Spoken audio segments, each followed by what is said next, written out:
John. The original John. We have John 1, we have John 2, we have Zach 1, we have Zach 2. Right, Getting confusing. and growing. And growing. So we have all the number of people. So Dan, Dave, and John, we have Amy here, Brian Scott, and Ally is here. Okay. Can I have a motion to approve the agenda? Pat, second, Armand. Discussion, all in favor? Aye. Opposed, okay. With the minutes, Eagle Eye Dan from O&G, a couple of changes. If you look at the second page, C, it's 6C. It should be approved, and it's in a negative. It should be in parentheses, so that's a negative 69,596. In D, it should say to accept zero transfer from allowance. Or $0 change. $0. Okay, thank you. $0. And a transfer from an allowance. Thank you. In D, it's D. That's D, $0 change and transfer from allowance. And then E, that should be a negative 94,155. 94,155. And F should say to accept the CM contingency transfer of 7,915. So it's CM transfer. And No. the amount one more time. It's in there, 7,915. That's fine. Anything else, Dan? No, you got it all. Thank you. Can I have a motion to approve those changes? Donna? Second? Armand? Any discussion? All in favor? I oppose. Okay. Public participation, anybody? Public? No. Okay. Project status.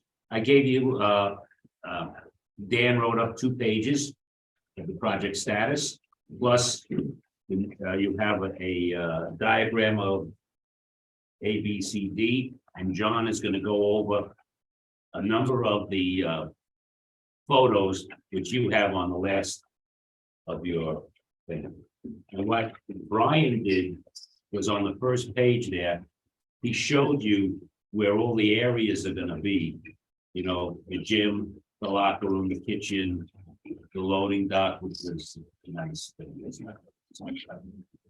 So John, you want to start, or you want to start, or Dan wants to start? So we're starting with the pictures?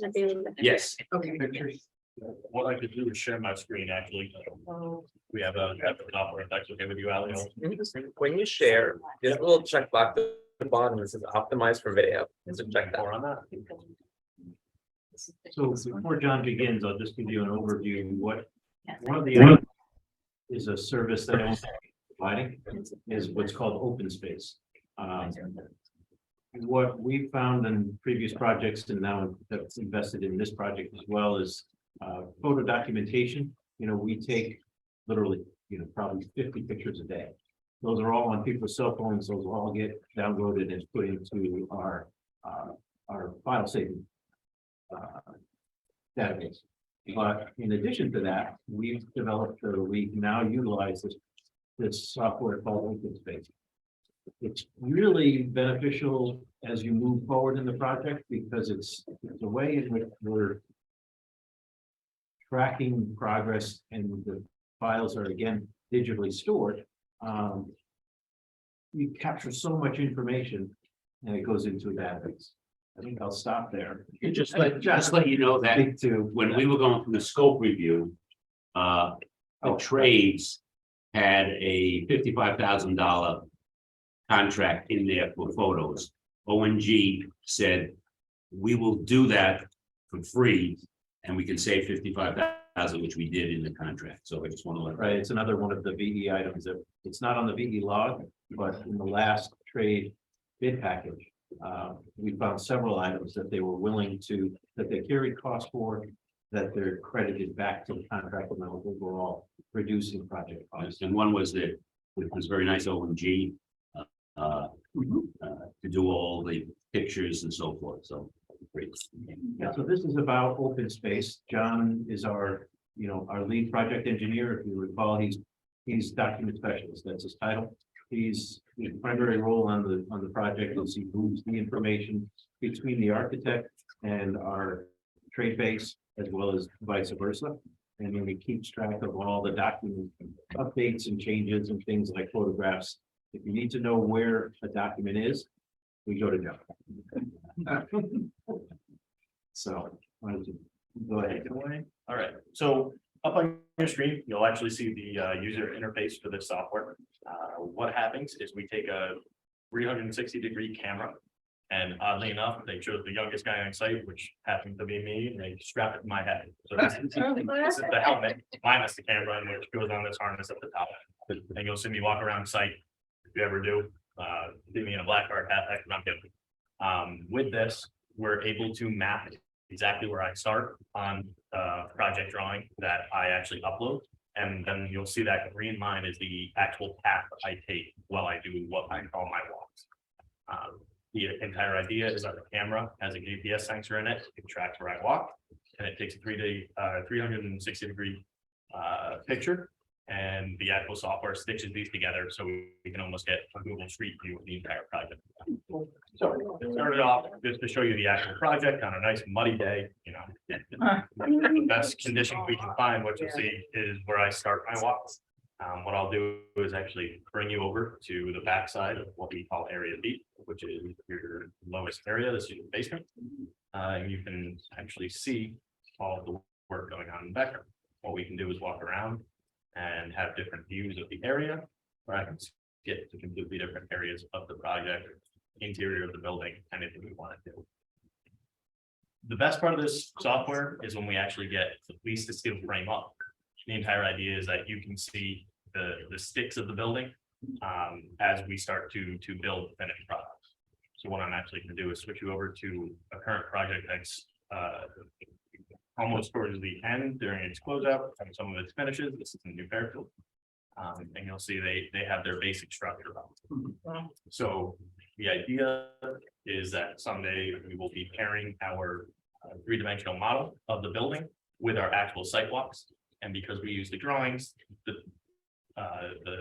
files are linked, so it knows exactly where we are in the building. So if you look at the screen, what I can do is split the screen and show you the actual New Fairfield High School 3D model in comparison to where you're exactly in the building.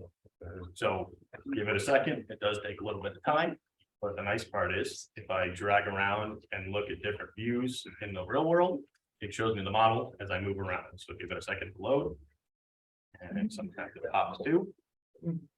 But to some degree, you can see that the layout is generally correct, and it gives us a sense of the actual finished product is resembling the model and the drawings that we have. So again, you can follow wherever they walk, and the model lags behind a little bit, but in general, you're able to see the finished product from our model compared to what's going on site. So that helps you, like when you're looking and taking these project walks, you're seeing the state of construction, but being able to share at the same time on your screen the model of the building. It helps you can see what this is going to look like. For us, we have a mental image of what we're constructing pretty well, but for all those that aren't always doing this every day, it's very helpful to say, oh, that bunch of walls is going to be the side of the media center, So contractually and project wise, we're doing twofold. We're always taking what is our record photograph for anything that's concealed. When I said that somebody's got, somebody's Brian Procuda, one of our supers, Zach Mordenti, the other, they're taking upwards of 50 pictures a day, and that's to document anything that's getting buried. If we're, rebar that's in the wall, things that are getting concealed. So project specification requires that level of due diligence in recording what is getting concealed. That's what was in the project manual, and that's what we assigned to the general trades. That's what OMG is now incorporating as project documentation. Supplemental to that is always progress photos. You know, we take a lot of pretty pictures of what we're building every day. And now we have not only those digital images that are, you have to thumb through, but these are saved every time John walks once a week. He's walking through, showing the difference, what got done that week, what's different this week. And those are also saved in the database that we can, if we wondered where something was within a wall, we can find it because we've got a picture. You know? Yeah, So does someone look at them like daily? So like if you said something's like, you can see it's inside, you could see it's being covered. Can you discover if something is not quite right? it's always the case with both Okay. the two, with both our superintendents. Before anything is concealed, it has to be viewed. And that's, you know, that's general construction practice. It's really helpful. But we're not relying upon it for that. The idea is that it's for almost an outside person. Before we authorize the closure of anything, we put eyes on it and it said it meets the requirements. Okay, okay. So we're not looking back at photos of it. We're physically inspecting it and saying, that's correct. We often have to bring the building inspector, or fire marshal out for them to look at it. And then when we all agree upon that, that's when something is closed up. And then the pictures get taken. Okay, gotcha. Right. Okay, The pictures, like when he's, if, in the case of rebar, you know, we do have a building official inspection. We also have a special inspector that's required by code to view the rebar. But also our guys are there to make sure that it's ready for that inspection, and they're snapping photos, you know. Yeah. They're putting a whole bunch of photos into their phone and then they get downloaded into our AConnect database. Well, thank you for your patience. with- Also, the Happy to. inspector, the tri-state materials takes photos and is Yep. report. Yeah, at this stage, you know, the concrete portion of the work, it's, you know, extremely critical, fundamental foundation Yeah. work. So all those related items that are building structure are all covered by what's known as a statement of special inspections, which is code driven. It goes through and it comes from the design team, structural engineer record, says all of these things need to be inspected by a third party. Local officials just can't see all that stuff, so we Yeah. have literally full-time inspector, virtually full-time, at this point, because we are producing concrete work at a very rapid rate. Yeah, I can see. Very it. rapid. Yeah. So yeah, so open space is new to me. I wasn't on a previous project where they utilized it, and with some of the demonstrations that I see.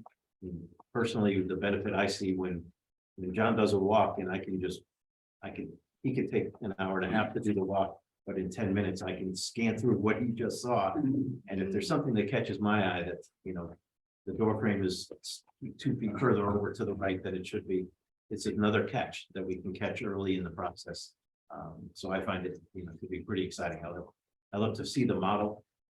Currently, we have what's known as BIM, or Building Informational Model, meetings on a weekly basis with the trade bases. We're planning and coordinating everything that's above that ceiling, so that it all fits. And so, you know, 2 hours on Tuesday, we're all looking into what the building looks like. It's my opportunity to see that model. So moving on, if there's no questions regarding photography, to the If document. I could just add one thing to that, what'll happen too is similar to how there was a side by side with the model and the image. As the team goes through the project, they'll follow similar routes.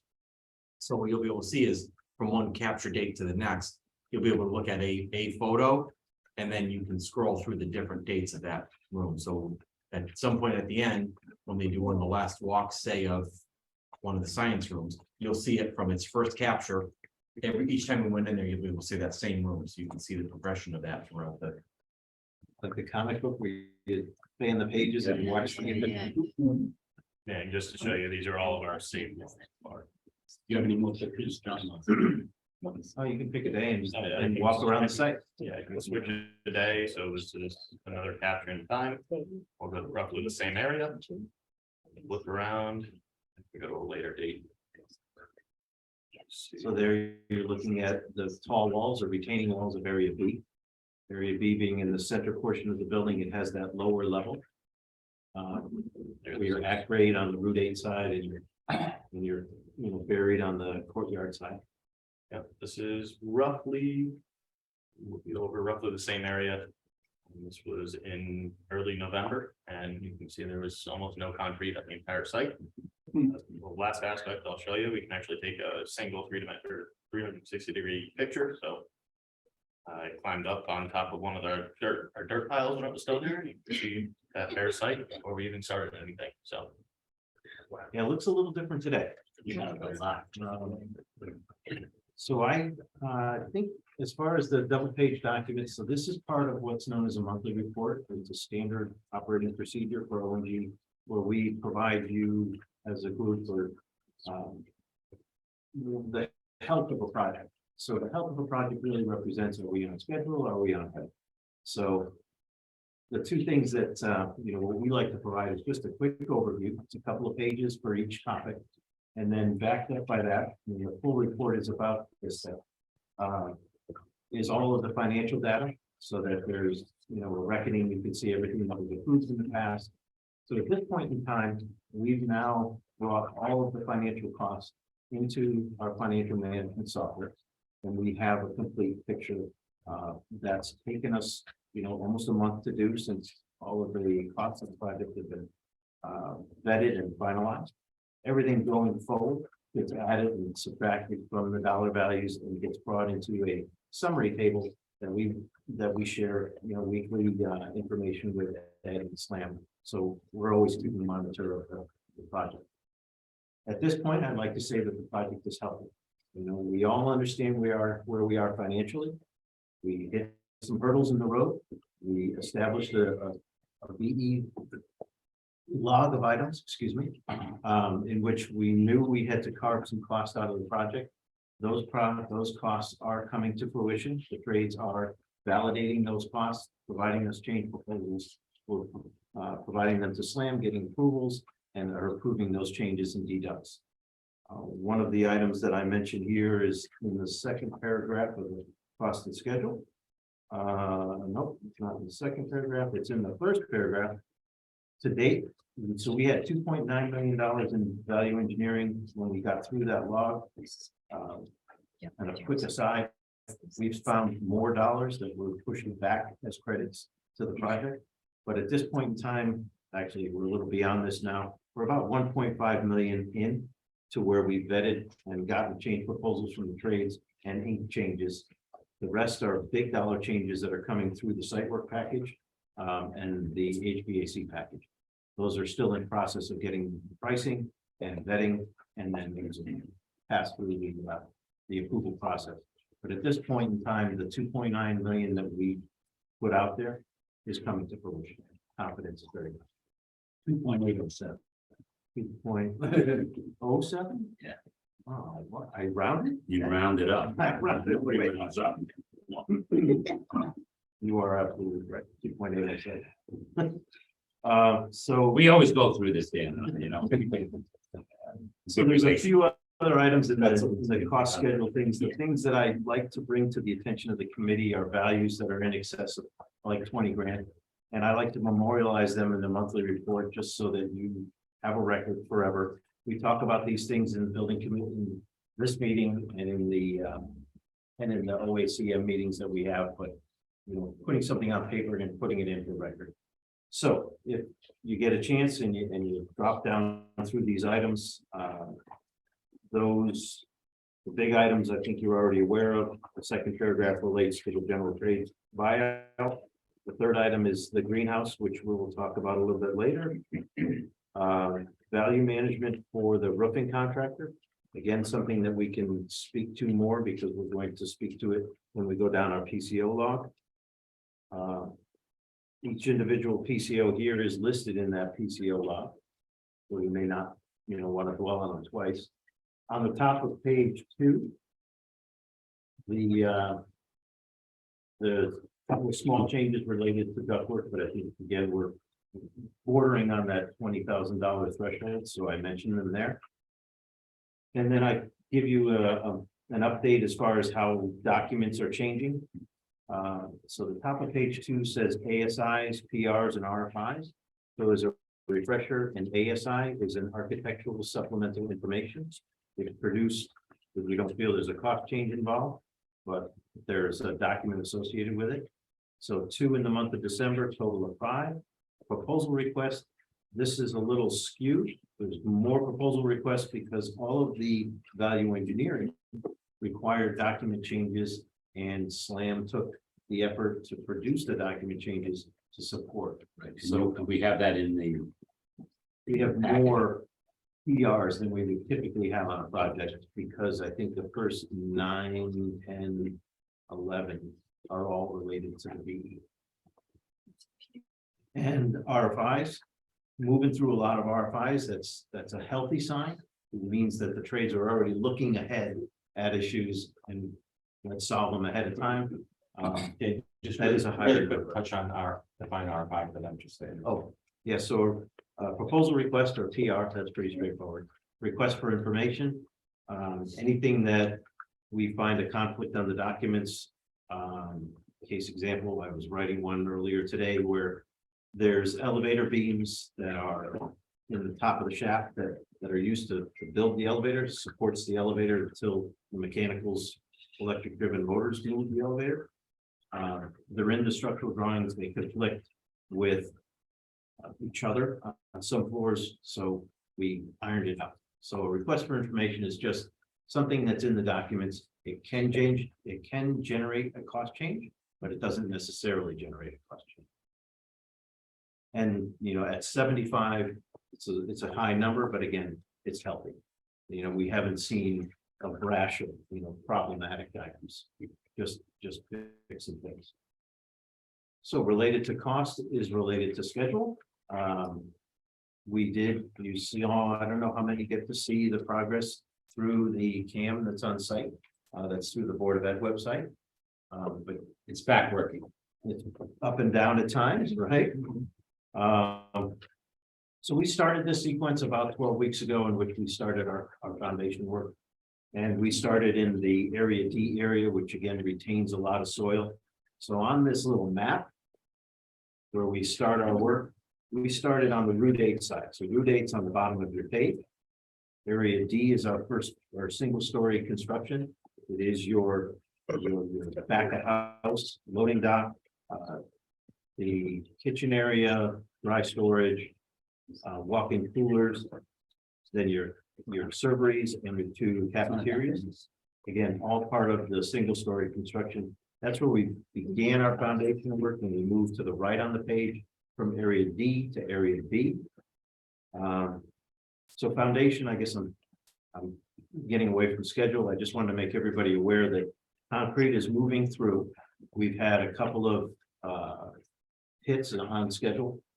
Nothing that wasn't, I wouldn't want to say anticipated. I personally anticipated about a 15-day hit through the course of construction, through the course of concrete construction until we got to steel, and we hit that number. We're already there. I would have preferred to be about 12 days in, not 15, but we've made the decision now that the structural steel erection schedule is firm. Those impacts are related to weather and some sequencing between the trades in area D, where concrete was poured along the tall walls to accelerate the work there at an impact to the area D schedule, which is our start of steel. So overall, schedule wise, winter has been helpful. We did lose 6 days for weather. We track weather because it's a known loss of time when you don't have an envelope on your building and you can't pour concrete or you can't build something. In our case, actually, waterproofing is weather sensitive the most, and that lower level of area B is fully waterproof. From some of the photos, you may see membrane on the inside, on the outside. The water table is still 3 feet below the bottom of where the basement is, or the lower level, but it's still fully waterproof. So water intrusion here is a very, very, very unlikely condition. So schedule wise is also on this map for people to see where we are. Start of steel, the cranes are headed to the site. We confirmed the large crane, there'll be 2 cranes. The first crane comes to site to erect a small single story area as well as facilitates building the larger crane. And then the larger crane comes to site for erecting area B. So at this point, we've moved the schedule to encapsulate or to include the impacts to date. There is no change to our anticipated completion. We're well within what we call the flow of the project. So cranes come to the site week of the 20th, and our steel is firm. It's coming out of Canada. The first area of steel is actually almost fabricated. The inspectors are up there. We actually have to have inspectors from Connecticut go to Canada and inspect the physical welds on the columns to the base plate. Particular areas of structural steel that have to be shop inspected. So that gives us all the confidence that the steel up in Canada is it's well on its way through fabrication. And area B structural steel is approved. Area A structural steel is approved. Area E is in for review right now. And that's our general sequence. We'll stand up the single story section, put the crane in the middle of the curve, and prepare and wait for steel for area B. And then so that it's actually at the end of March, the last week of March, we'll be walking on the floor that's of area B up above the ground. And our first concrete slab for the second floor of B is that last week of March. Let's see, so then the next 2 pages are commentary, and it's pretty much it's a very simplified version of concrete's moving as expected, and structural steel is on its way. One thing that I did note as I was reading through this, since this was written, both the plumbing contractor and the electric contractor have manpower on site. They are putting in below grade utilities in area D, the kitchen, as you can imagine. We actually have 3 layers of plumbing that bring the different types of sanitary out of the building, with the water up to the units. And the electrician is in area B, bringing in the electrical services to feed the part of the building. So that's what I have for you as far as where we are on the project. Again, healthy project. Financially, things are consistent with what we spoke to a month ago. There's very little forecasted change. One thing I wanted to mention is right now with concrete, we've had 1 change, and that was actually a decision to provide a stronger concrete. We approved that at the last discussion. $7,700 on what is already a couple $1 million worth of concrete in place. So we're very pleased with the overall health there, and that we don't proceed with concrete proceeding as it is now. We're past the hard part. What we have left for concrete is really single story or stem wall concrete foundation work. It's not tall retaining wall any longer. So very high confidence that we'll see very few, if any, changes as we bring the concrete to its end of its course. And our tri-state does the concrete Testing reports. testing. Yep. Yeah, that's where the retaining walls, we weren't sure we're going to quite get to full strength in order to continue to backfill. And so we improved what the break capacity was at an earlier stage. That was the first change that we requested. And $7,700 was the right cost to maintain the schedule. They have the option also to pull in on the schedules, the bids. They have Saturday work if they want to call. Yep, we have included in everybody's bid package. We own as the owner's agent and as the construction manager 8 Saturday. So like in the case of concrete, they were slipping behind a little bit. We authorized them 1 in order to keep them moving at the beginning. And then they've worked everyone almost since, including the Christmas weekend and the New Year's Eve weekend. They've worked on Saturday on their own dime because they hadn't maintained the schedule that we had provided. It was a very aggressive schedule that we put out there on the street. And so that, the fact that they're not there right now, they're about 2 weeks off of that. They're providing the extra resource. There's 26 carpenters putting in forms every day. And there's anywhere from 4 to 10 ironwork, they're putting in rebar. And that's how come you see, we really put a lot of concrete in place. Since we got going. Is it 12 trucks every Monday, Wednesday? Yeah, we try to place 3 times a week. And again, the pumping, the truck that they use to pump the concrete, doesn't leave the site. It stays there because they use it often enough to where it doesn't have a reason to go anywhere. We had 2 trucks there. We had 2 pumps. So to check my camera more often. So yes, so next steps that we have are anchor bolt surveys. That's big. We have to, both the concrete contractor has to verify that he's placed the bolts in the right spot. And then the steel contractor, even though it's assigned to the concrete contractor, they send their own guys out, at least Berlin Steel does, not everybody does. And that's because they just don't want to see it hit. So we had Berlin Steel's surveyor out there today. Next week, we have the concrete guys coming out to do their anchor bolt survey. That solidifies if there's any anchor bolts that are, out of tolerance for where the base plates are going to come and land. MEP is continuing below slab. Our kitchen slab is slated for placement on the 16th of February.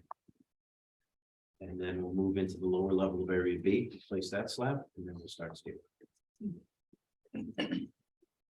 Any questions? They're moving fast, right there, Ariel? Yes, sir. Fast as they can. Yeah, we did have one injury. I guess I would mention that. We had a fella, it was Monday afternoon, no, it was last week, I'm sorry. The 11th. Yep, the 11th. In which he was taking forms off and the pry bar pinched his finger, he got 4 stitches. That's the worst one. Yeah. That's good. We'll take it. Yeah, no other incidents of safety. Yeah, and they produced a letter to Mario and I just let us know. We put it in the That's file. just protocol. Thanks. Okay. Thanks, John. Appreciate it. The second is your certificate of payment for applications 6. You have the total there. And what I have to do is I have to do this list for the city. I have to attach the purchase order with everything. So phase 1, you got Fuji at 6,324. You got Marguerite, that's the concrete guy, 972,000. Fuji doing the site work, 523,000. Roberto is the water proof guy, waterproofing, 135,000. Berlin Steel and 1,000,002. Why it's 1,000,002. We had to send somebody up to Canada. We have all the pictures of all the steel that is stored.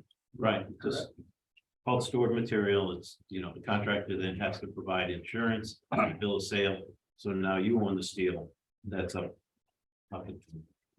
It'll only be there for another month. Insurance certificate. And insurance and bill of sale. Didn't tell the electrical contractor 198,000, and then O&G's there, the fee 164,000. So that adds up to 3,204,878. So can I have a motion to approve certificate number 6? Second, Kathy. Any discussion? All in favor? Aye. Remember, I don't email you the whole packet. I give it to you. Okay. Just so, The next one, discussion of the greenhouse. Pat asked us for, and you have a copy of the list of all the scheduled alternates. Right. So I'm asking that we make the decision this month instead of next for the greenhouse. I know we spoke to it once before the holidays, at the time of bids being taken in. We're at the point where structural steel is firm as far as where the skylight. So what the greenhouse is, just as a refresher, you have on the 4th floor of your area B classroom pod, a breakout space that is that's part of the core. So it's kind of an outside feature space where you can gather.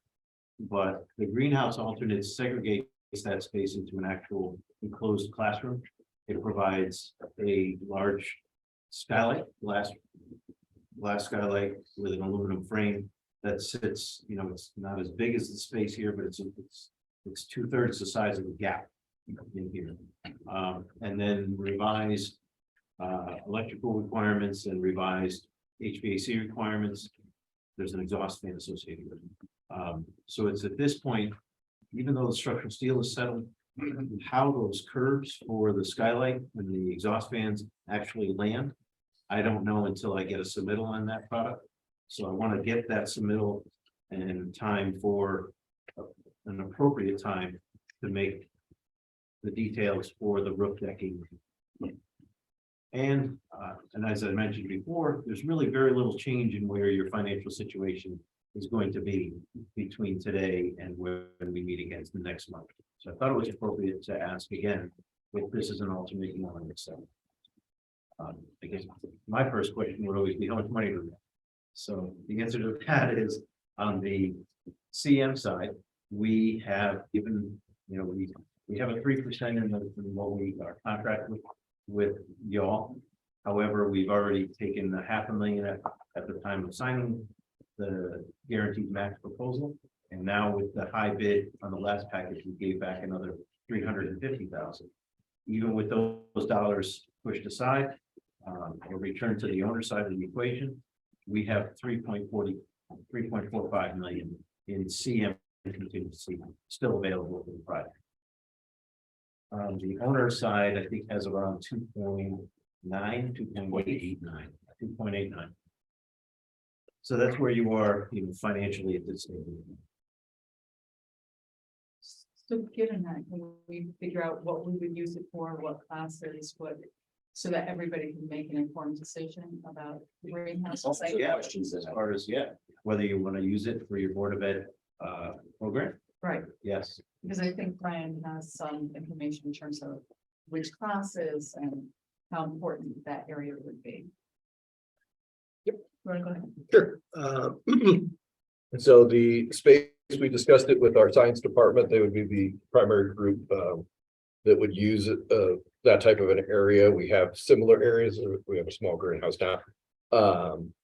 It is incorporated into the curriculum in some courses. The fact that it is not a functional space all year right now does cause them to be able to run some courses only one semester a year, which is a problem with scheduling, which is going to become even more difficult when we move into a building in which teachers don't have their own designated classroom.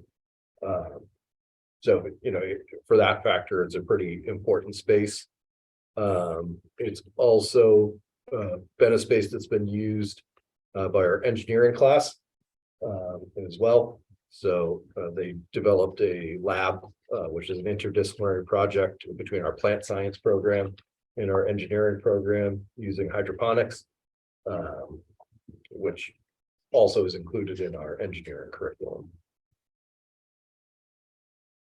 Foods, they're using it to grow. Foods would like to incorporate, incorporate using some of the plant science interdisciplinary programming between the two to be able to incorporate the growth of food and using it in the foods class.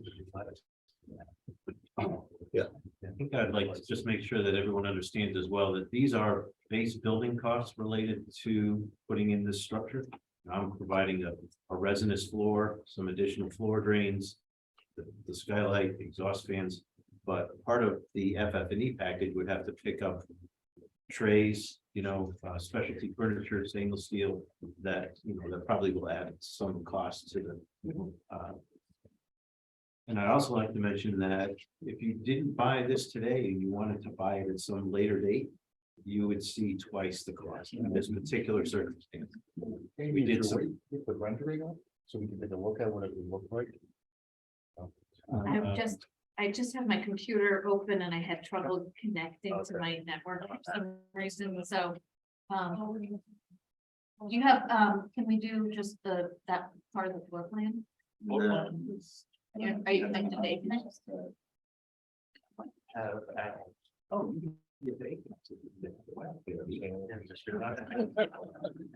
Mr. Document Control. Yeah. I'm supposed to get John, he's the youngest guy here. All right. Is it spec'd out for hydroponics and all that, Not my. that's not included in the? Our hydroponic program doesn't require anything. It's something that our engineering students build. Oh. So they actually, we bring in raw materials and they build hydroponics Gotcha, mini labs, gotcha, okay. which they would use in the greenhouse space.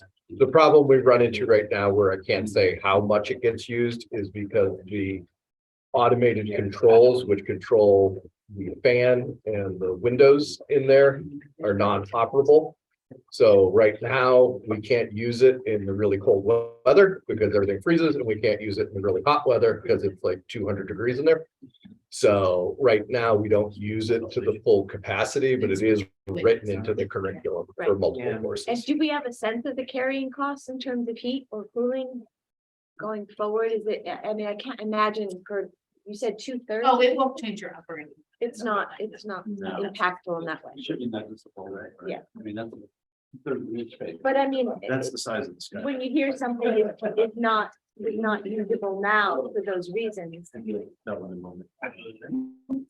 Dimension. I mean, if it were negligible, I don't know why we couldn't figure out how we could use the existing. one. So obviously, it's enough of a burden that we haven't been able to figure out how to use the existing one. The to make it problem with cooler and to make it warmer. The problem with repairing the existing one is that the fan motor and fan control are so old. They can't be repaired and there's not replacement parts that fit. So we would have to redo the whole electrical work in the So if greenhouse. there were a time to do that, Right. it would be. So right now, it's not a matter of like the fan broke and we haven't replaced the fan. The fan can't be replaced in the housing that's there. We'd have to take out everything. So it's just not worth doing in our current building. Okay. So you have one on grounds now? Yep. Yeah. And it's outside. No, it's in the building. It's connected to the building. So yeah. we gotta It's tear- going to be demolished. No, Yeah, there's no reason to fix it now. Yeah. no, it's, So the area that you see on your screen, that's walking down the corridor of the fourth floor of your B classroom. And the space that's up against the bottom of page in the middle is the breakout space of the corridor. So to be clear. Yeah. Because Dan did mention that there will be costs associated with furnishings in there. That's true. We haven't gone through and done the FF&E budget check yet, so I can't really tell you. I don't think that those 6 wire shelving units are gonna break the budget, okay? I can't guarantee anything, but I will note that we'll be putting furniture in there either way.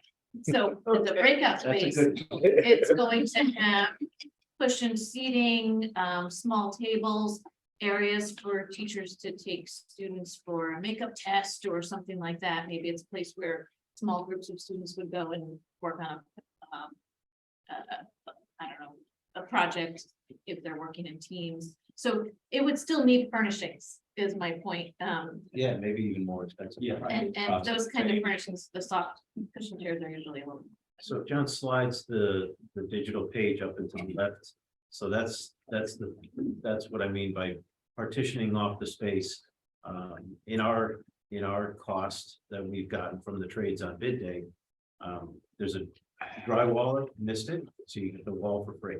The flooring contractors missed it, so your residence floor is for free. What happens when you have 1,000 drawings in your drawings? So we're doing pretty good. Yeah. that'd be There is so cost fix that on wall. Mechanical side, and the casework side. As you see, there's one wall with a deep sink in it and casework. But it's really just, it's putting the extra exhaust fan. We're actually to and through submittals on most of our rooftop air equipment.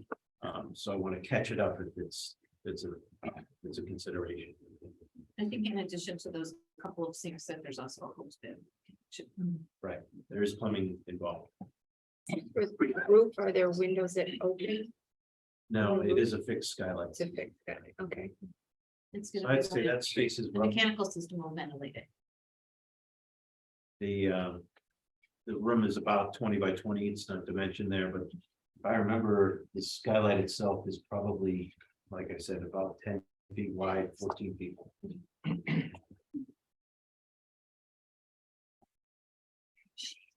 I'd like to make a motion to, up the greenhouse.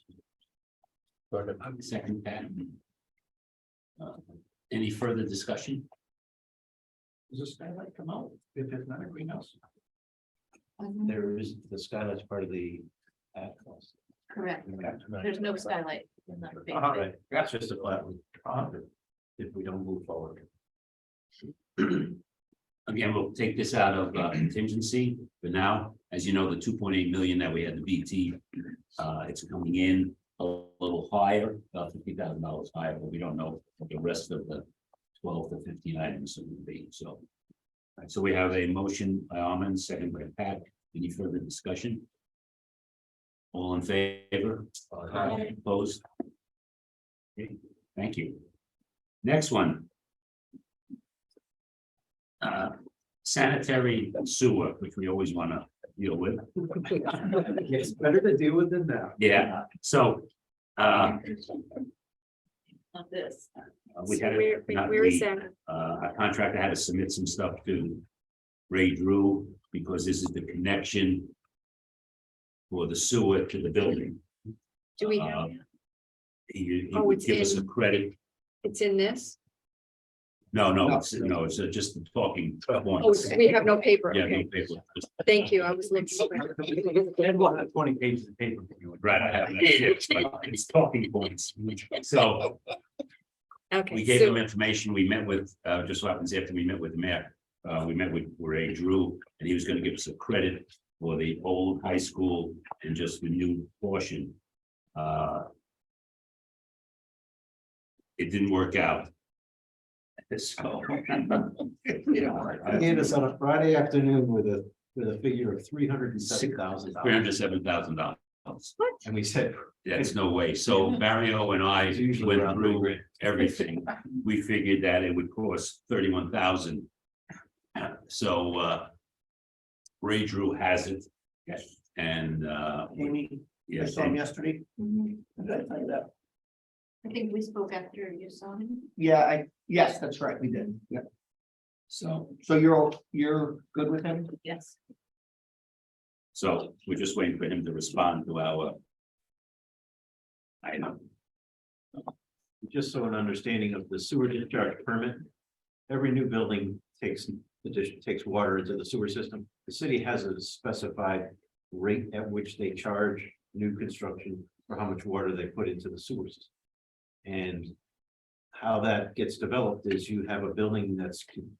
Why it was so expensive when Ray initially gave us the number was because he didn't take away the value of what was there originally. So you're currently discharging for 1,800 people or something. And when the building is fully occupied, it'll have a higher occupant level, it'll discharge more water. The delta, the difference between the two volumes is gets applied to the city rate, and then it's a cost. Because we get it from the city that our usage is about 617,000 gallons a year. But it goes on the number of people and so forth. So we gave them all the figures. It works out that there are approximately 1,939 people will be in the building, the teachers and all of that. This year, we had to go back and show the state. I had to give them state forms that we have 1,000 there. So it's 939 additional bodies, which we had to times it by a certain number. Right. So it's divided by it's Formula. so Lots of bathrooms. yeah, so we figured it was 31,000. So yes, so we're waiting for him to just respond to our number. Just want to let you know. You also kindly asked him for his calculations, but he, yeah. Yeah, we don't have it. So we gave him out. I think it was just some sort of communication. but yeah, just screen out. Yeah, just it's on. Okay. Just for your information, so yeah, the next one is discussion and action on change orders. So if you look at the proposed, I'm sorry. The first one is 009. Wait, which where are we? is- You have What the paper are we on? Yeah. change orders. It's right after the application for payment. After the fixing. Contract change order. Yeah. I'm sorry. Thank you. It's a lot of paper.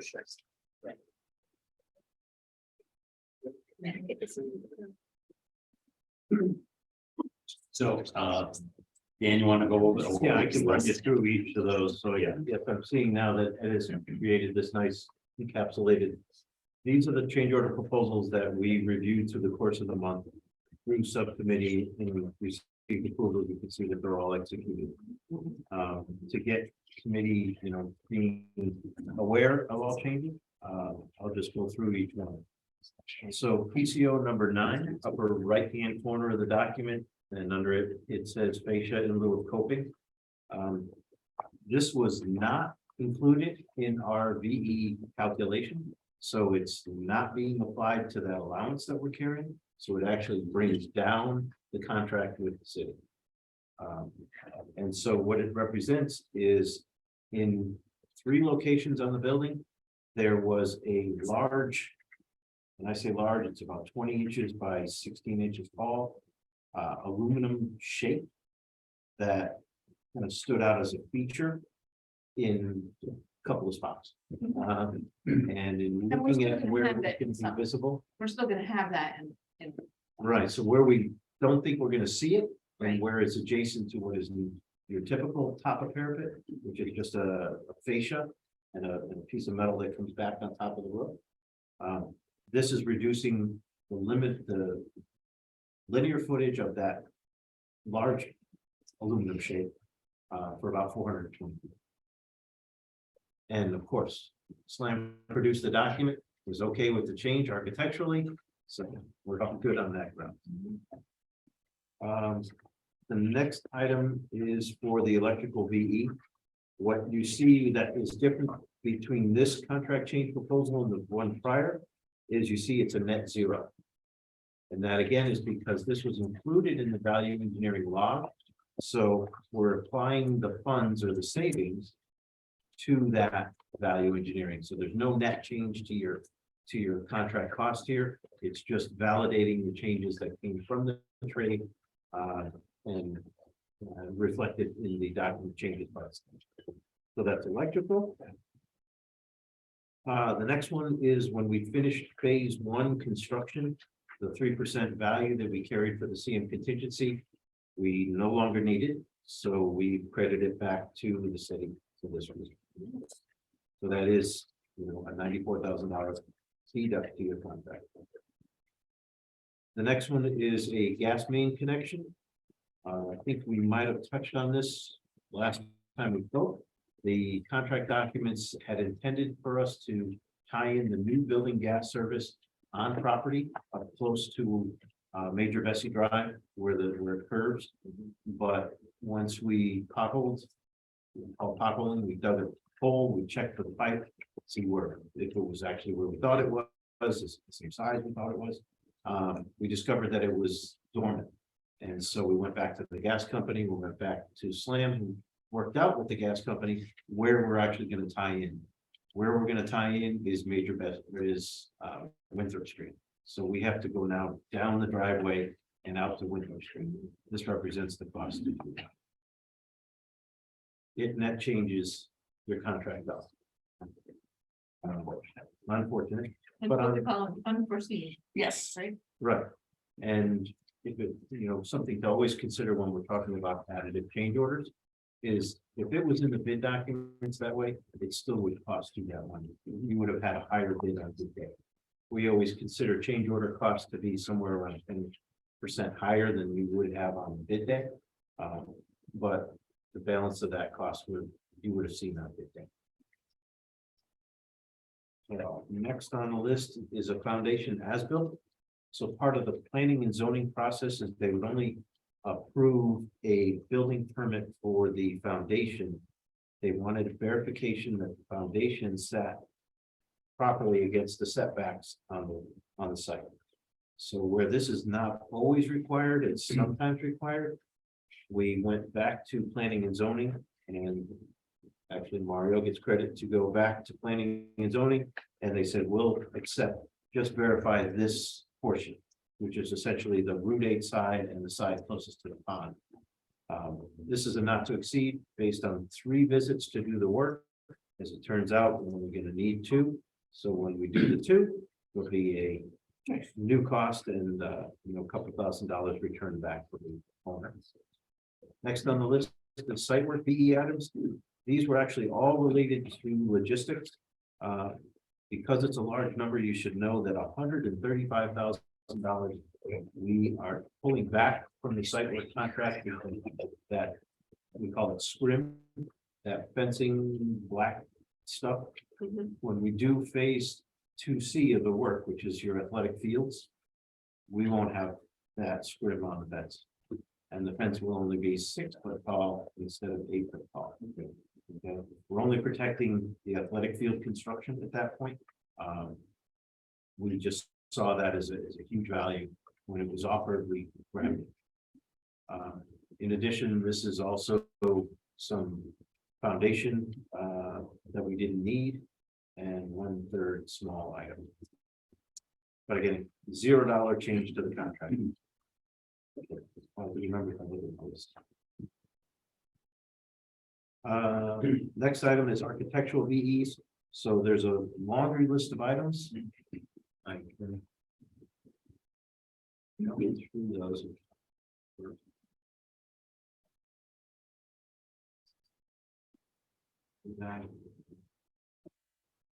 Okay. So you can see there's, an assortment of values there. These are essentially millwork changes and flooring changes. So the biggest item right there, number 17, is the jumping jacks. This is to clarify again, you are not reducing the sound value of your system. The way the spec was written and interpreted by the trade, he was putting what's known as a jumping jacks layer, which is kind of like that foam that you put underneath floating floors, over the entire building. And the intent of the drawings, which is pretty clear in my opinion, was to only put it where you don't have an acoustical ceiling below. So where that occurs is the first floor of area B. That flooring is the only flooring that requires the jumping jacks because there's no ceiling below in your construction ed class, in your technology ed class. Basically, there's like 3 areas that needed it. So huge savings that we were able to find out through scope review and vet out the small conflict in the documents that drove the number to be included in the guy's bid. So again, casework, I think, is the first 1 through 8 and 9, or 3 through 9. And then there's a couple of material changes between the LVT is included in flooring. So again, these were reviewed and accepted, part of that log and part of the $0 change.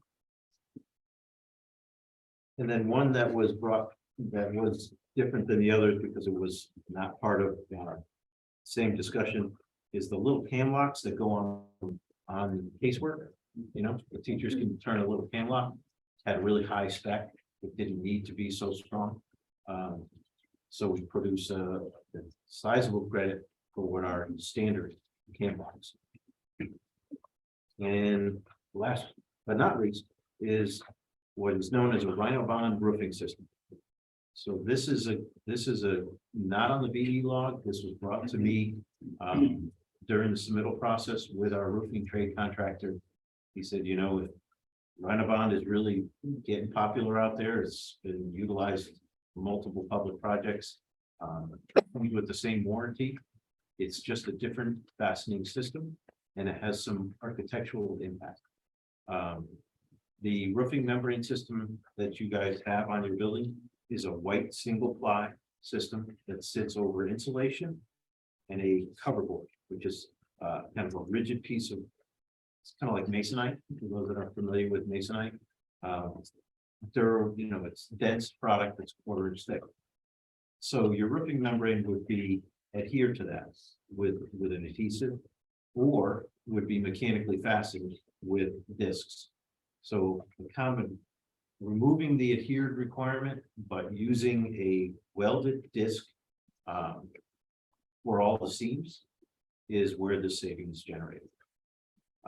I'm personally familiar with it. 2-3 projects ago for me was to Guilford High School, and they utilized it there. What I saw, keeping an eye on the job for a year or two after building, the only physical difference to the product, again, your warranty is the same, your seaming details are the same, where they need to be adhered, they're still adhered. It's just your open fields are welded with these little pucks they're actually 6 inches on center, but then the row is 2.5 feet away.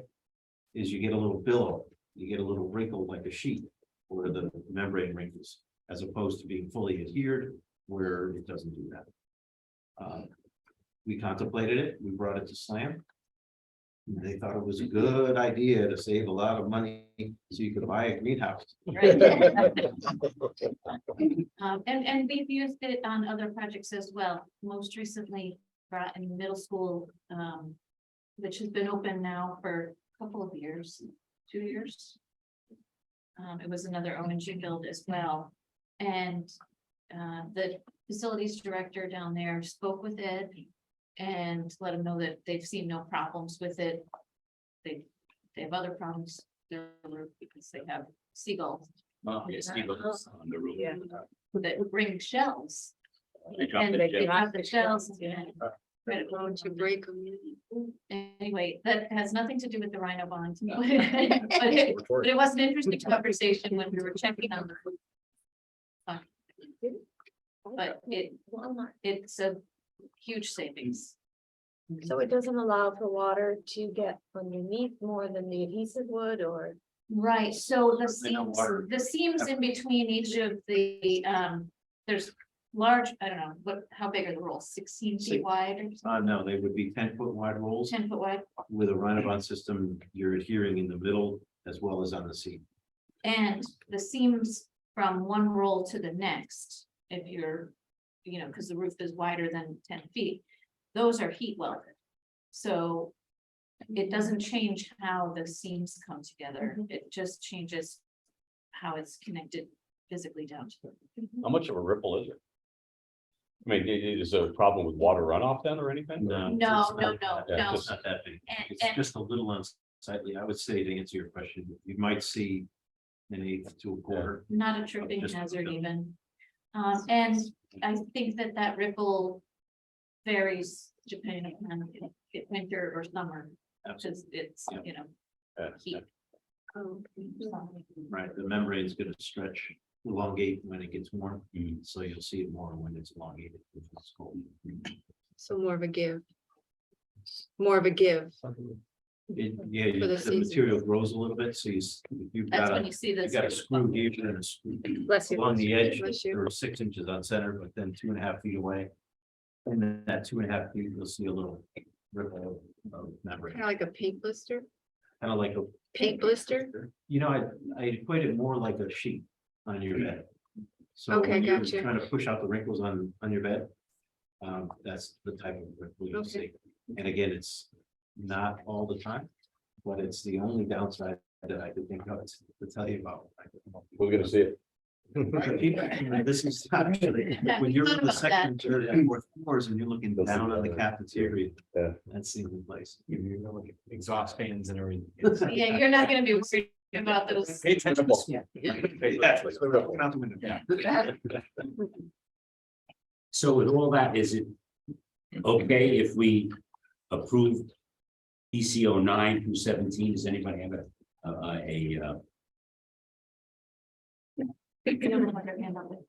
yeah, Fields? Yes, I just had a question on the locks. Do we have any concerns about the security of the rooms with the different locks? These are on casework only. So this is your Cabinet. cabinet work. Right, so your wardrobe cabinet that the teacher has a lock on her, tall wardrobe, and then the drawers all have little cam locks. Okay. Okay, thank you. Good clarification. Yes, good question. Any other questions on 9 through 17? So can I have a motion to approve? I'll make a motion that we approve. Casey, second, Pat. Any further discussion? All in favor? Opposed? Next item, when we had the VE log of 2,000,008, we needed SLAM to, what would you call it, Amy? Go through. Generate project contract documents. Right, Yeah. thank you. Yeah. Document. Documents, so, their bill for that is 21,107.50 to get all the documents to, ONG, to go to the contractors for their, negotiations on pricing. But we needed the documents to show it on the drawings. Correct, so, and that also allows you to have current or corrected documents for project ends. Have a building model that reflects what's really in there. So you have everything and the number of hours and so forth.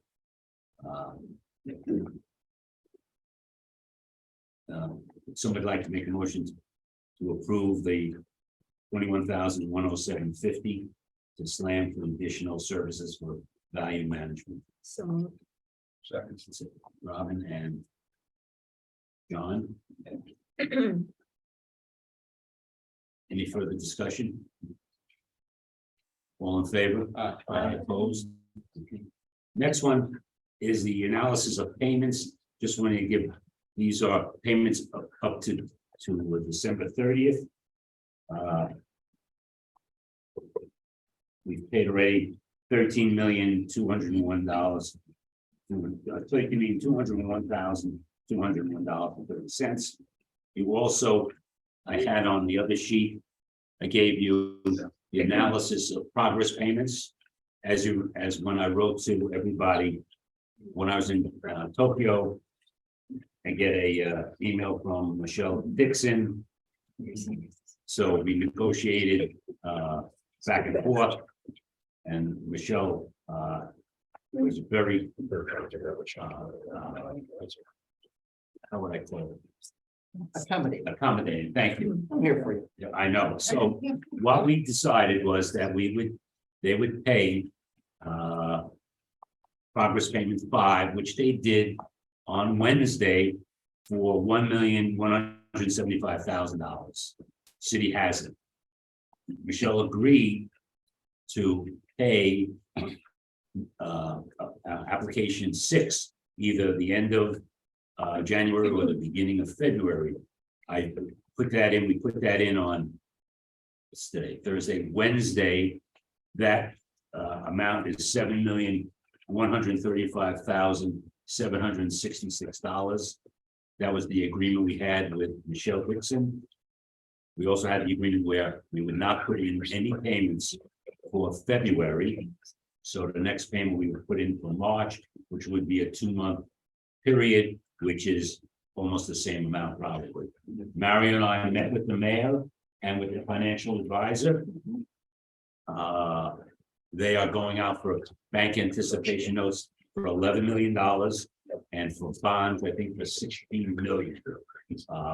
So once they have that done in February and March, we'll be on a good track, and the city won't have to front us any money like they have done in the past, which they have done without question, fronting us money and getting it back as fast as we can. That's why I was really happy that Michelle Dixon approved what it is. So once we get that money, we will be even with the city and little. So we all worked out. And we don't have any other. No. So. And the city and Michelle Dixon is working with us. Michelle is really overloaded with what she's doing, but She does take my calls and she does email me, so, She likes you. Ed. yeah, well, I know her for like 30 years. So, she's been very good to the city. Again, I always, compliment her. So the last email I sent, if I have it. Let me just. I wrote, thanks. As per our discussion, Torrington received progress payment number 5. We have submitted progress payment number 6, which will be paid in January or early February. Without discussion, we did not include any reimbursement for central office project. They didn't want that. As per our arrangement, Torrington will not submit progress payment number 7 until March. Again, your assistance is truly greatly appreciated by me, the mayor, and the building committee. So, then I said, be safe. So all I can say is that, she's really helpful to us. So I'm happy to hear you're actually bonding. Yeah. That doesn't happen. It's, Yeah, I know. speaking About, of the lock-in and yeah, she wants, in one of the comments says, I want to make sure that all the contractors are getting paid. That's what she said. So, and they are. It's funny because I'm a little neurotic. I pick up the checks, I give it to I give it to O&G, I make sure they deposits in the bank. On Thursday, I call all the contractors to make sure that they got payment. And one of them, Gilberte, called Fucci and says, who's this guy Aaron calling me to see if I'm getting my payment? He said, well, that's what he does for everybody. So one was among one of them didn't fill out the box that they sent all the information into you guys, so they didn't get, their check was held up. Oh, because they said, how come I didn't get my check? Well, you didn't fill out the box. That was supposed to be one of the things, certified payroll. Like, so that's what I do. I call them to make sure they get it, they like it. And we ask them for certain things, they do it, and yeah, that part is very positive. You know, yesterday, we had a visit from CJ Fuji's owner. And he, again, stated it was just not typical that somebody takes the time to make that phone call. You know, we play good cop, bad cop at times, and it is the good cop here, and, you know, things will change as we go forward, but at this point, our relationship is definitely improved because we have these open lines of communication. And then I had to let Ed know, you know, they may not get paid if they don't do what they're supposed to do. They gotta submit their progress certified payrolls. But by making that phone call, it actually puts pressure, like they know that check is sitting there. They know their payment is ready to go. And so certified payrolls aren't gonna fall behind. right. So now I'm getting a ton of certified payrolls. Because I mentioned it to O&G, I said, I haven't seen any certified payrolls. So all of a sudden, Marguerite and Gilbert, Yeah, I mean, it's we just keep on doing it, and we appreciate everybody working together, O&G and the mayor and the city, Yep, it's been good. yeah. And the state. So I don't want to say anything. Who as my mother would say. So, okay, you have also payments. The first one is Tri-State. They have been out there constantly. Which is a good thing to watch over everything. and again, it's required. I mean, the code is clear as to what level of inspection needs to be provided by a third-party service. And when it comes to structure, it's continuous. Yeah. Especially when you're moving into rate. Yeah, and they're there.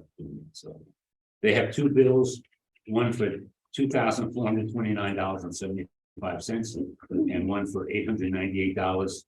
So the total is $3,327.75. I have a motion to approve that payment. I'll make that motion. John. I'll second. Casey. Any discussion? All in favor? You're so fast over there. Next one is IES. They've come in, they've given us the report. We met with them Tuesday, Wednesday, they just were. Tuesday, they were in, they went, met with all the subs. And they're gonna have another meeting with the subs. So can I have a motion to So approve 900? Second.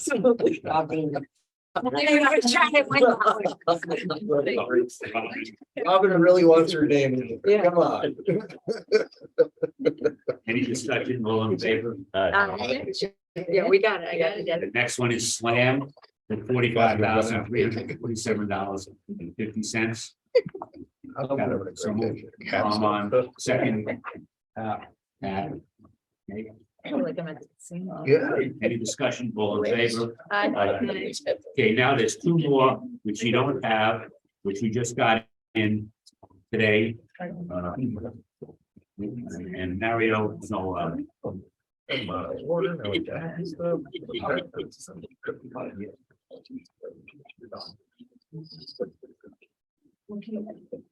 this is Eversource. Dan, you wanna, So part of the cost that we don't include in our construction services, is the cost to provide the utility service connections to the building. That would be Eversource primarily for electricity, for gas, then you have that sewer cost we spoke to. Then there's your fiber service that comes to the building, your send service where fiber between schools comes to the building.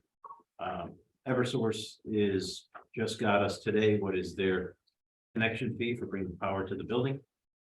It's actually about $5,000 less than the number I had to carry, so that you're doing pretty well in that arena.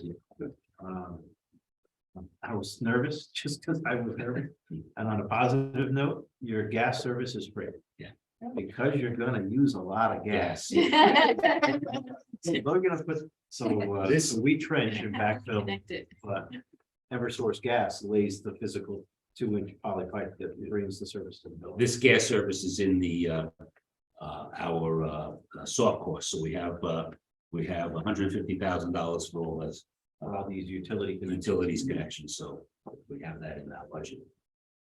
These numbers are set, like, he's got to follow a CPUC, right? Yeah, so these are set, commission, an estimate. No, I've never, no, that's what I've not only brought utilities was the last project where they provide you an estimate, you pay the bill, but then they. They get spent. Oh, but that's Groton Utilities, not every Eversource, you get the bill, you get pay the bill. So can I have a motion to approve 23,348.47 to Eversource? Second, on. Any discussion? All in favor? Only if this bill isn't right. Okay, the last bill I have, remember we Travelers is now our insurance for the project.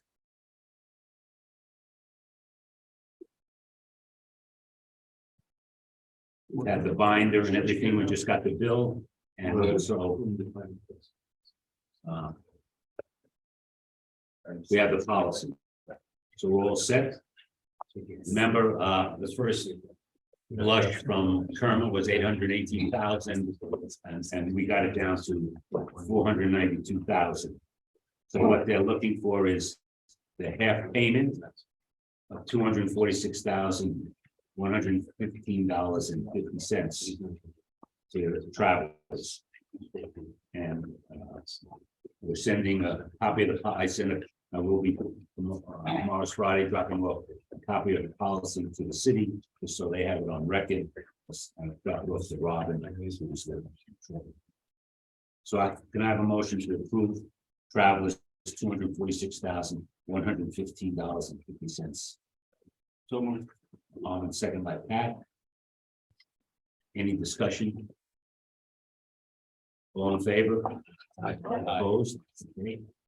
And Yeah, right. that's all I have. The only other thing I have is talking with Dan, and we did have some temporary dates for the building committee. So we have dates up until from February to August I don't have September because I don't know when school's starting is, and I have to look at it. So just want for your information, the next meeting is every third week.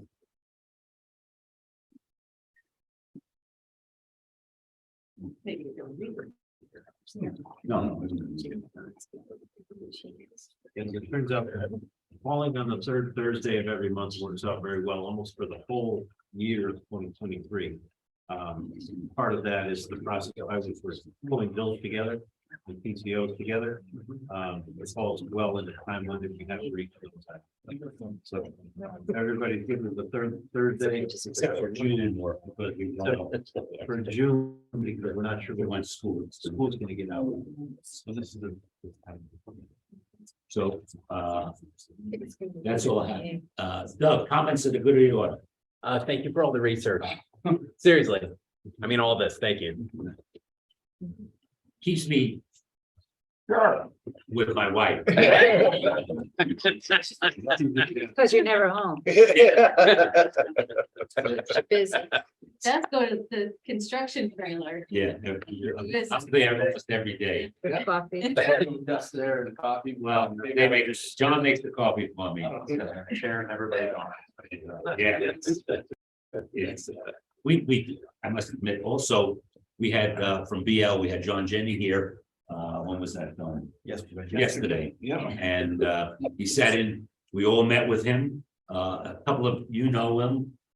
You worked with him, a couple of people, Brian has worked with him.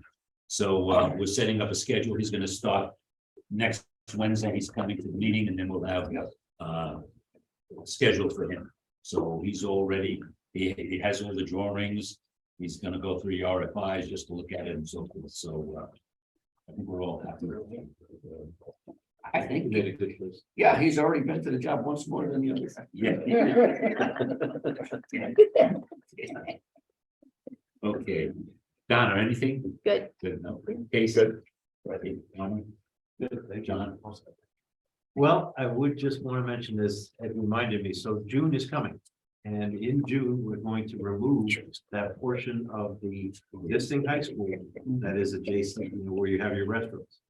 Right, so, just putting that out there, Ed brought up a good point, it's gonna start coordinating that effort to remove personal items. Anything that's gotta be in there that's got some sentimental value and stuff, all has to go away. And then a reminder that when we begin the abatement, which would be several days after school lets out, nobody under 18 in the building until we're finished with the abatement. So this particular summer, you have a nobody under 18, and that's the goal is to get through the abatement, get the clearances necessary so that we can allow 18-year-olds in the second week of August for resuming your athletic. Which piece was, oh, so it's in the gym? The shed roof where the snack bar and the toilets are. Okay, gotcha. We're required to post signs on all the doors and everything. I mean, it's, Oh, yeah. it'll be well known when that's the time. But you're not gonna start doing that. Right, when school is out. We're gonna try to get in there as soon as school's out. And you guys are okay. Snow, yeah. And I've already told Mike. Already told Mike and told. I told all of things to me. Can't go to work. That right after basketball season, we gotta get that. Yes, no, I agree. I got you. Because otherwise, Yeah. we'll be You've scrambling. got to make it, of course, yeah. Anything else? I have to. This way you get a couple of things. Sue and I met, I used this contractor in New Milford about moving libraries. So we're already looking at moving the high school library over, moving the middle school library over. So we're working on that already. Second, I met with Nick D'Agostino on the new phone system. With the phones, we have to put phones in the schools. So we're working on that. February 20th, you'll have a list of items, so we'll have that. Also, I gave Slam my idea of when we're gonna start looking at furniture. It's gonna be early, right, Amy? Yes. Well, Tuesday. Tuesday. Early Tuesday, we're going through the high school to look at what is movable that we're gonna keep and what everything else is. And hopefully, whatever is left, maybe we can ask nonprofits if they would like some stuff. But if we do that, we want them out at a certain time. If they don't get out, boom, it's gone. So we're working on that. So I just want to, I'm moving everything forward to go out to the bid sooner rather than later, because the bid process is going to have to look at, because of the way the school is going to be finished. The high school is going to be finished first, so we want to get stuff in there by October of 2024. And then we want to make sure that the middle school starts going in there by June of 2025, the equipment. So we're looking at that. So Yeah, it'll be a phased installation of Correct. furniture, but we're gonna put it out to bid and to the state contract for pricing all of it. Yeah.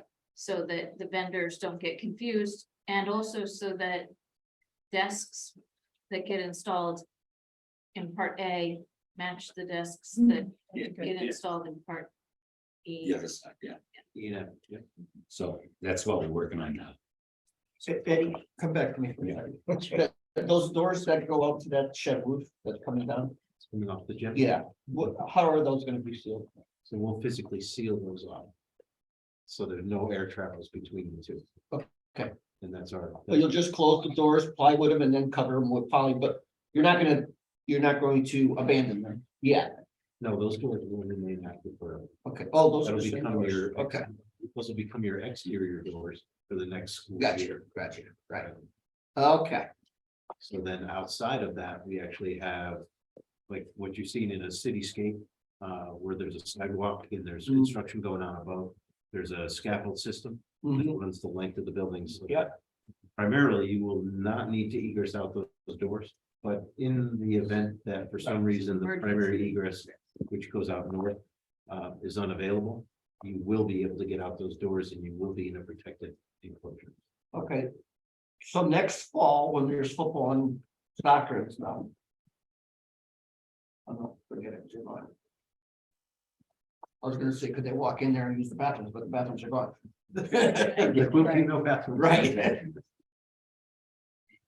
Dave, You anything? gotta go down the hall. Just to thank everyone. Yeah. There's- Yeah, I go to a lot of building committee meetings, and this one, you guys ask the right questions, you're informed, you're engaged. And you're keeping the process going, so I commend you on that.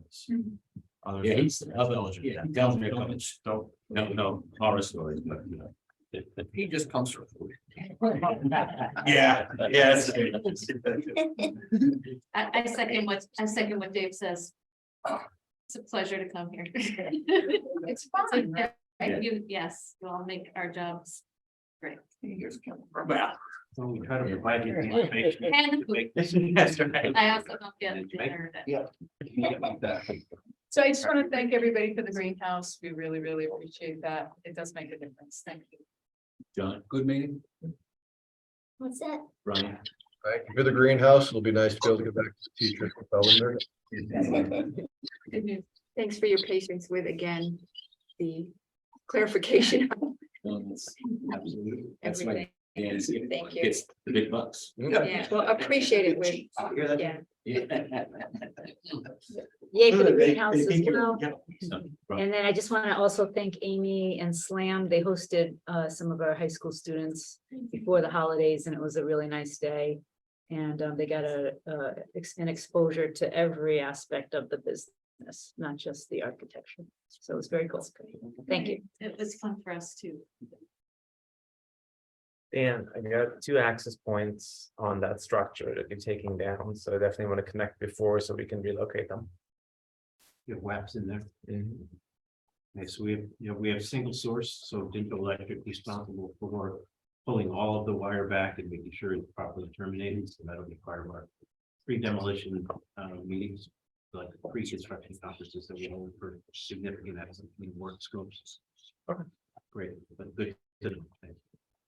Motion to adjourn at No, no. 6:33. Oh, sorry. Fiona. Oh, Fiona, I'm sorry. Kemp is there. Yeah. Kemp, did you get my thing from Stanford yet? Trying to. Okay, very good, thank you. Good meeting, guys. I'm sorry I wasn't there in person, but glad to hear the greenhouse is going forward. Amy is saving you a lunch at dinner. Right? We, again, Marion, I appreciate everything because the group is great, we're working great, and God willing, everything will be great. When you see the steel going up, it's got to be, that building is huge. It's really big.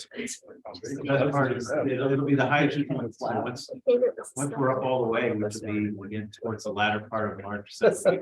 April will probably be safety railed on the roof level, and we'll be able to see how far you can see. It's an exciting moments for me. Just really quick, sorry, I didn't mean to throw out your German time, but are we gonna? Is there anything, any need for like a topping off ceremony? Oh, yeah, definitely. But we'll do it on the, we'll do it, not the highest point, you want to do the last point? You want? Well, my opinion, we've been talking about it a little bit. You have a couple of options. One is the last piece of steel on this particular job is not until 2025, when we build the school. And then the tallest piece of the puzzle does come a lot earlier, but it may not make, or I could check it, but last I checked, it's not within the school year 2023. So if you wanted to, like, when I say the tallest, you have area E and F portions of the building, which is your middle school wing closest to the existing school. That steel is the last part of our early erection sequence. But won't be ready. You guys will be out of school this year. So you may want to consider either the high point or the auditorium, which is in May. Oh, Or, and again, what we've done too is if it's not too cumbersome of a member, if it is something that maybe gets set. When people aren't there, we've gotten it there earlier and have it signed and things like that, and then it's hoisted up, so. It really is what you're looking to be about as well. You should have a signing ceremony rather than topping off. right, signing. So we're open options. I apologize if you've already been talking about it, but I just didn't want to miss the opportunity to start planning something. Well, for pre-planning. That's what we do. Motion to adjourn. John. That would have been faster than yours.